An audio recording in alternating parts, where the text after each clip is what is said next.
जी, तो यहाँ बना रहे हैं हम नाश्ता। और नाश्ते में वही रूटीन का नाश्ता है हमारा। अब्बू जो है अंडा 3 डबल रोटी के पीस, और इसके अलावा जो है वो सेब लेते हैं नाश्ते में एक। तो अब्बू को तो वही सिंपल जो नाश्ता होता है वही है, और मेरा ये है कि मैं सिर्फ मक्खन और डबल रोटी खाऊंगी और कुछ भी नहीं, क्योंकि मुझे जो है ज़्यादा मैं हैवी नाश्ता करती नहीं हूँ, खाया जा नहीं रहा होता है, बस शुगर की वजह से मुझे खाना पड़ता है। तो मैं 2 टोस्ट पे बस मक्खन लगा के खा लूँगी। तो चलो फिर आपसे मुलाकात होगी थोड़ी देर में कि आज मैं क्या पकाती हूँ। एक तो सबसे बड़ी जो मसला है ना हमारे औरतों का, वो ये है कि पकेगा क्या। रोज़ाना का मैं ये सोच रही होती हूँ, बैठ के सर खुजा रही होती हूँ कि पकाऊँ क्या, खिलाऊँ क्या। तो अब देखें आज मैं क्या पकाती हूँ। हाँ जी, तो शाम के 6 बज गए हैं, मैं उठ गई थी। अब वो भी आराम कर रहे हैं। आज बड़े दिनों के बाद शदीद नींद आई, और ऐसी नींद आई कि बस फिर कुछ होश नहीं रहा। तो मैंने सोचा कि जो है ना जल्दी जल्दी कपड़े धो लूँ, और कपड़े धोए साथ साथ और खाना भी पकाया साथ साथ, तो कुछ होश नहीं रहा था। और अब मैं बनाने जा रही हूँ चाय। चाय बनाते हैं और साथ साथ किचन भी समेटते हैं, क्योंकि आज जो है मैंने रात को खाना ही नहीं पकाया था। हिम्मत नहीं हो रही थी, तबीयत ऐसी हो गई है सुस्त, बिल्कुल अजीब हाल। और फिर साथ मशीन भी लगानी थी लाजमी, क्योंकि मेरे तमाम जितने भी ट्रैक सूट थे एक्सरसाइज के लिए, ट्राउज़र वगैरह सब मैले हो गए थे, गंदे हो गए थे, रखे पड़े हुए थे मैले कपड़ों में। तो मुझे लाजमी लगानी थी आज मशीन, तो मैंने मशीन लगाई। मशीन लगाने के बाद अब फिर थक गई, हफ्ते भर की नींद पूरी की। हाँ जी, तो चाय रख चुकी हूँ मैं चूल्हे पे, अब चाय बन रही है और चाय पीते हैं, फिर आपसे गपशप लगाते हैं चाय के साथ साथ। तो जब तक के लिए आप मेरे साथ रहें,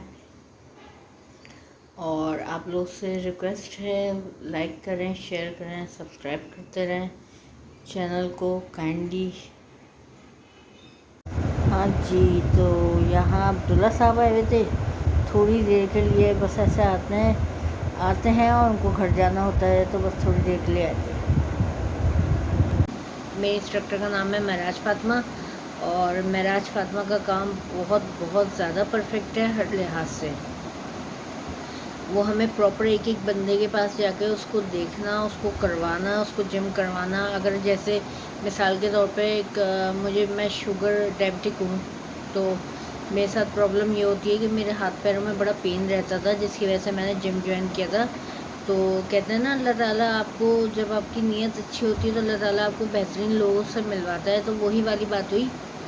तो उसको पता है मेरा मिजाज, उसको पता है मेरी तकलीफ़ का, वो देख चुकी है, उसको पता है मेरी क्या तकलीफ़ है। उस चीज़ को मद्देनज़र रखते हुए वो मुझे ऐसी एक्सरसाइज़ें बताती है जिससे मुझे तकलीफ़ भी नहीं होती, और एक तरह से मैं एक्सरसाइज हो भी जाती है, जिसकी वजह से काफ़ी मेरी बॉडी को रिलैक्सेशन हुई है। मैं काफ़ी रिलैक्स फील करती हूँ उसके बाद, एक्सरसाइज करने के बाद कोई पेन नहीं होता, कोई ज़्यादा जो है वो लोड नहीं है बॉडी पे कि कहते हैं ना वो एक्सरसाइज करने के बाद बहुत ज़्यादा पेन महसूस होता है, पेन होता है। तो ऐसा कुछ भी नहीं होता। टफ़ होती हैं एक्सरसाइजें, वो टफ़ भी करवाती है, वो बहुत जो है सिंपल एक्सरसाइज भी करवाती है। एक दिन एरोबिक्स करवाती है, एक दिन योगा करवाती है, एक दिन जो है वो हम डंबल पे करते हैं, एक दिन जो है हम मुख्तलिफ मतलब जुम्बा करते हैं। इस तरह मुख्तलिफ़ चीज़ें वो हमें देती है एक ही पैकेज में। और उसकी मेहनत जो है ना, अल्लाह ताला उसको जज़ाए खैर दे कि उसकी मेहनत हमें महसूस हो जाती है। अब मुझे, और यहाँ मैं आ गई थी हमजा हारिफ के घर, क्योंकि काफ़ी दिन हो जाते हैं मुलाकात नहीं हो पाती हमजा हारिफ से, नौशीन से, क्योंकि मेरी दोस्त है नौशीन, पड़ोसन भी है और बहुत प्यारी दोस्त भी है। तो पहले तो मिलना हो जाता था, लेकिन जब से मैंने जिम ज्वाइन किया तो मुझे टाइम ही नहीं मिलता कि मैं निकल के आऊँ, और ना उसको टाइम है, क्योंकि वो एक तो बेचारी टीचिंग भी कर रही है, फिर बच्चों की पढ़ाई, दोनों की, बेटों की उसकी पढ़ाई, उन पे तवज्जो देना, सब तो ज़रा एक बहुत ही बिज़ी लाइफ हो गई है अब तो। खैर बहुत ज़्यादा बिजी लाइफ है, वरना हमारे अम्मी अब्बू के दौर में जो है हम लोग इतनी मोहब्बत से मिलना जुलना होता था आपस में। सारे कज़न्स वगैरह एक जगह हो जाते थे, पप्पी की बेटियां आती थी, हम जाते थे। लेकिन पता नहीं आजकल की ज़िंदगी को क्या हो गया है, बस अलग ही धुन में भागे जा रही है। ना कोई मिलने का टाइम है ना मिलाने का टाइम है, हर बंदा इतना बिजी हो गया। और वाकई अब टाइम निकालना, मैं एक जिम कर रही हूँ और मुझे ऐसा लगता है जैसे मैं पूरे दिन की ड्यूटी करती हूँ, मेरे पास टाइम ही नहीं है। क्योंकि ज़रा पूरा दिन अब्बू के साथ रहती हूँ, शाम को एक टाइम होता है जिस टाइम मैं अपने काम भी करती थी, मिलती मिलाती भी थी, लेकिन अब वो जिम की नज़र हो गया, ज़रा जिम में जाना आना, तो बस ये हो रहा है। और यहाँ जो है बच्चे अपना कंप्यूटर गेम लेकर बैठ गए थे। बच्चों ने एक टाइम अपना जो है ना उनका बंदा हुआ है कि वो अपना पढ़ाई के बाद, काम कंप्लीट करने के बाद, अपना होमवर्क कंप्लीट करने के बाद दोनों लाजमी कंप्यूटर पर बैठते हैं, अपने गेम वगैरह खेलते हैं। और आज नौशीन जो है वो हम लोग के लिए बिरयानी तैयार कर रही थी, क्योंकि आज माशाल्लाह से मिलादुल नबी भी थी, जो कि हमारे मुल्क में पुरजोश तरीके से बनाई जाती है। लेकिन उसकी हकीकत क्या है? उसकी हकीकत सिर्फ़ इतनी है कि शरीयत से उसका कोई ताल्लुक़ नहीं है, ना अल्लाह के नबी ने बनाई, ना सहाबा कराम ने बनाई, ना उलमाओं ने बनाई, ना औलिया ने बनाई, किसी ने भी नहीं बनाई। ये बस कुछ जो है अल्लाह हमारे ऊपर रहम करे कि कुछ फ़िरके ऐसे हैं जो शरीयत के अगेंस्ट चल के जो है ना काम करते हैं। तो हमारे मज़हब में, कुरान पाक में सिर्फ 2 ईदों का ज़िक्र है और 2 ही ईदें हैं, ईद उल फ़ितर, ईद उल अज़हा, ईद उल ज़ुहा। उसके अलावा कोई ईद नहीं है, यह हम लोग की अपने बनाई हुई रसूमात हैं। बहरहाल ना हमारे नबी का ताल्लुक़ है, ना हमारे सहाबा कराम का, ना औलिया कराम का, और ना ही किसी और का। तो बहरहाल अल्लाह ताला हम सबको हिदायत दे और नेक सौलिया बनाए हमारे बच्चों को, और सही दीन की जो है समझ दे। आमीन सुम्मा आमीन। और ऐसे ही देखते रहिए। और यहाँ मेरी जो दोस्त है नमाज़ पढ़ने खड़ी हो गई थी, नमाज़ भी हो रही थी, नमाज़ वगैरह भी हम लोगों ने पढ़ ली थी।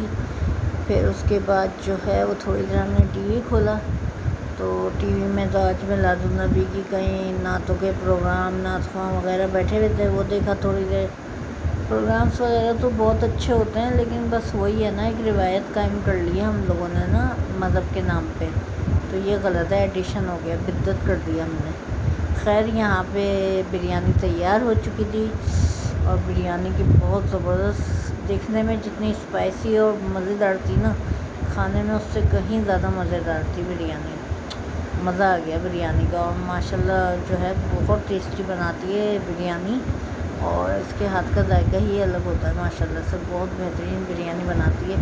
और बस टाइम तो इतनी ज़बरदस्त बनती है कि लगता है देगी बिरयानी है। तो बहरहाल आज तो उसने जल्दी जल्दी में बनाई थी, लेकिन उसके बावजूद बहुत टेस्टी थी बिरयानी, मज़ा आ गया खाने का।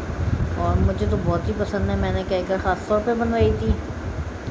और यहाँ जो है बस मैं कमरे में आ गई थी, फिर बच्चों से थोड़ी गपशप लगाई, मैंने सलाम दुआ की, तो बस गपशप लगा के बच्चों से हंसी मजाक करके आरिफ को मैं ढूंढ रही थी, वो छुप गए थे, जाके वॉशरूम चला गया था या छुप गया था कि कैमरे में मैं उसको न लूँ। तो बस ये कि आज का दिन ऐसे गुजरा है। हाँ जी, तो आज मैं बनाने जा रही हूँ चिकन कढ़ाई। अच्छा जी, मैं कैसे बनाती हूँ, मेरा क्या तरीक़ेकार है, आज वो आपको दिखाती हूँ, आपको बताती हूँ कि बहुत टेस्टी इसका टेस्ट होता है, बहुत मसालेदार, और बहुत ज़्यादा जो है ना आपको बिल्कुल ऐसे लगेगा कि आप जो है ना बाहर बैठ के किसी ढाबे में या किसी छोटे से होटल में बैठ के जो है ना कढ़ाई खा रहे हैं। तो बहुत टेस्टी होता है इसका टेस्ट। अच्छा, इसका तरीक़ेकार क्या है मैं आपको बताती चलूँ। 1 से 1.5 चम्मच जो है मैंने ज़ीरा लिया है, 1 से 1.5 चम्मच मैंने साबित धनिया लिया है, और 1 से 1.5 चम्मच मैंने साबित काली मिर्च ली है। इन तीनों को अच्छी तरह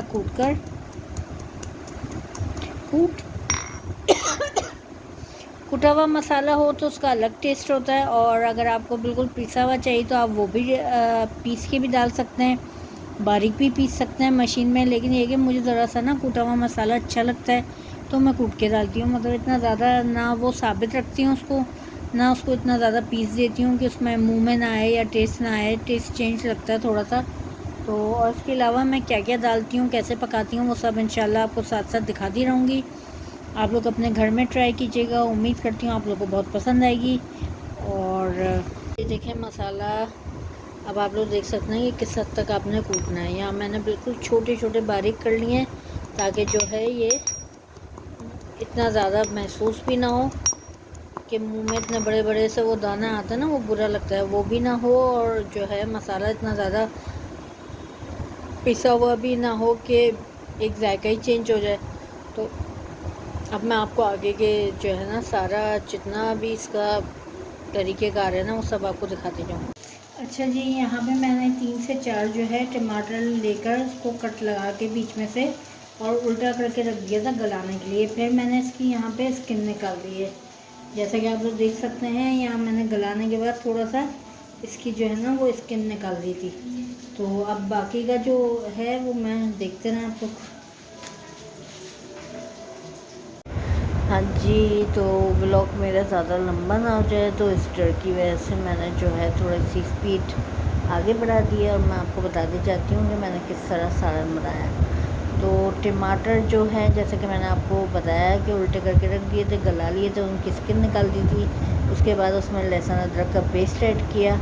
फिर चिकन चूँकि डिफ्रोस्ट हुई हुई थी तो मेल्ट अगर पहले से निकाल के रख देती तो मेल्ट हो जाती। बहरहाल वो चिकन मैंने उसमें डाली, उसमें थोड़ा सा पहले उसको अच्छी तरह भूना, फिर उसको ढक के रख दिया। फिर उसमें ये मसाला ऐड कर दिया था जो मैंने कूटा था बैठ के। नमक हस्बे ज़रूरत, यह हस्बे ज़ायका मैंने ऐड किया है। आप लोग की मर्ज़ी, आपके अपने टेस्ट के हिसाब से आप ऐड कर सकते हैं। यहाँ मैंने 1 चम्मच कुटी हुई लाल मिर्च ऐड की है। और यहाँ मैं शान के पैकेट के, शान कढ़ाई के पैकेट के 2 चम्मच कम से कम एटलीस्ट जो है वो ऐड करूँगी, या 1.5 चम्मच आप अपने हिसाब से ऐड कर सकते हैं। जितना आप स्पाइसेस खाते हैं उसके हिसाब से आप कर सकते हैं। चूँकि आजकल मेरे मैदे में कुछ पेन है तो जिसकी वजह से जो है मैंने कम यूज़ किया है फ़िलहाल। तो इसको मैंने जो है अच्छी तरह चम्मच चला के उसको भून के गोश्त को, ताकि उसकी हीट निकल जाए। फिर उसको मैंने ढककर दही ऐड कर 2 से 3 चम्मच दही ऐड करके मैंने उसको ढककर रख दिया था। अच्छा जी, दही डालने के बाद या तो दही फेंट के डालें, या अगर आप दही ऐसी डाल दें तो उसको अच्छी तरह चम्मच चला लिएगा लास्ट में। उसके बाद उसको ढक के रख दिया 10 से 15 मिनट। चिकन जितना टाइम लेता है अपना गलने का वो टाइम लेता है, चिकन को रख दें आप। उसके बाद आप चाहें तो 2 से 3 हरी मिर्चें भी ऐड कर सकते हैं। लेकिन मैं आपको एक बात बता दूँ, इसका टेस्ट बिल्कुल ऐसा होता है जैसे ढाबे की कढ़ाई, जो अक्सर हम लोग अमूमन बाहर बैठ के तख्त पे बैठ के खाते हैं, वही टेस्ट होता है रेस्टोरेंट वाला। अच्छा जी, यहाँ मैं जो हूँ उसके बाद ये मैंने ढक के रख दी थी। अच्छा जी, अब मुझे हुआ कि मुझे आटा गूँथना था साथ साथ, तो मैंने तशरा धो के रखा। साथ साथ मैंने जो है कुछ बर्तन भी धो के रख दिए थे। और पहले मैं अपने सारे बर्तन ना धो के यूज़ करती हूँ, वो इसलिए कि किचन में आपको पता है कुछ कीड़े छिपकली वगैरह होते हैं जो अक्सर मुझे बहुत परेशान करती हैं। छिपकलियों से मुझे इतनी नफ़रत है, और अक्सर वो गर्मी हुई और छिपकलियाँ बाहर निकली तो वो गंदगी लगती है। तो मैं अपने जितने भी बर्तन होते हैं ना वो धो के यूज़ करती हूँ। और मुझे छिपकली फ़ोबिया भी है, मुझे मतलब बर्दाश्त नहीं है। जहाँ छिपकली होती है ना वहाँ मेरा गुज़र बड़ा मुश्किल होता है। तो मैं कोशिश करती हूँ कि मैं ख़ुद से उसको मार दूँ, और जब नहीं मार पाती तो फिर मैं बच्चों को बुलाती थी। हमजा हारिब जब नीचे रहती थी मेरी दोस्त, तो जब मैं उसको बुलाती थी बच्चों को, उनके साथ मैं मार दिया करती थी। लेकिन अब ये है कि थोड़ा मुश्किल हो गया, लेकिन मैं कर लेती हूँ अल्हम्दुलिल्लाह। बस अल्लाह ताला किसी के घर में छिपकली जैसी चीज़ ना हो। अच्छा जी, यहाँ चिकन, इतनी देर में चिकन भी गल गई थी, तो मैं यहाँ अच्छी तरह उसको अलग हो गई थी, तो मैं उसको अच्छी तरह भून रही थी कि भाई इसमें कोई हीक ना रहे, बदबू ना रहे, क्योंकि ज़रा सी भी हीक आ जाए ना गोश्त की तो फिर खाया नहीं जाता है। अच्छा जी, यहाँ मैं आटा गूँथने लग गई थी। तो यहाँ मैं बता रही थी कि मैं थोड़ा सा कुकिंग ऑयल ज़रूर ऐड करती हूँ। वो इसलिए करती हूँ क्योंकि गर्मी होती है ना तो आटा उतर जाता है बहुत जल्दी। तो हम 2 लोग हैं, हालांकि मैं कम आटा गूँथती हूँ, लेकिन उसके बावजूद जो है कभी ऐसा होता है कि आटा उतर जाता है। तो यहाँ मैं आटा गूँथ रही हूँ साथ साथ, और आटा गूँथती हूँ। तो आटे में मेरी भावश ने मुझे बताया था कि जब भी तुम आटा गूँथो ना तो उसमें ना मुक्कियाँ ज़्यादा लगाओ, क्योंकि उससे ये होता है कि रोटी जो है ना फूलती है। तो ये एक टिप है जो मैं आप लोग तक पहुंचा रही हूँ, मेरी भाभी ने मुझे बताया था। तो और जो है कि इससे मुझे वाकई ऐसा अच्छा रोटी पकती है। तो आगे बढ़ा, जो अच्छी बात है ना वो आप लोग आगे बढ़ाया करें और दूसरों को भी बताया करें। तो मेरी आदत है कि मैं बता देती हूँ। तो ये एक टिप है, अगर आपको अच्छा लगे, समझ आए तो आप लोग ज़रूर करके देखिएगा। इंशाल्लाह आपके लिए भी अच्छा होगा, अच्छी साबित होगी आपको भी। और यहाँ मैं आटा गूँध रही हूँ जल्दी जल्दी, क्योंकि मुझे अब्बू के लिए रोटी डालनी थी, खाने का टाइम हो जा रहा था।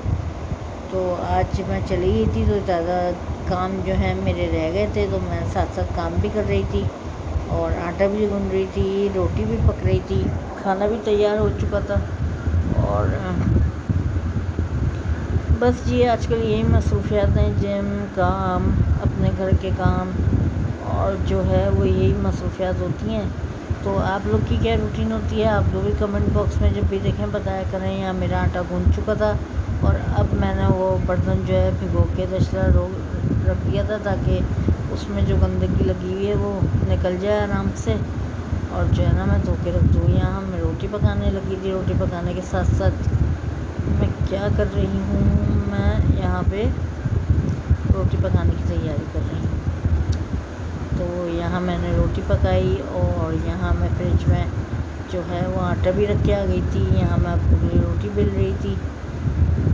तो और इसी के साथ जो है मैंने व्लॉग का एंड कर दिया था, क्योंकि काफ़ी देर भी हो गई थी व्लॉग बनाते हुए और मैं हाल में किसी को डिस्टर्ब नहीं करना चाहिए। आप भी बोर हो जाएंगे अगर इतना लंबा व्लॉग होगा। तो मैंने सोचा व्लॉग को शॉर्ट बनाते हैं और टाइम बचाते हैं, तो इसीलिए मैंने इसकी स्पीड भी बढ़ा दी थी।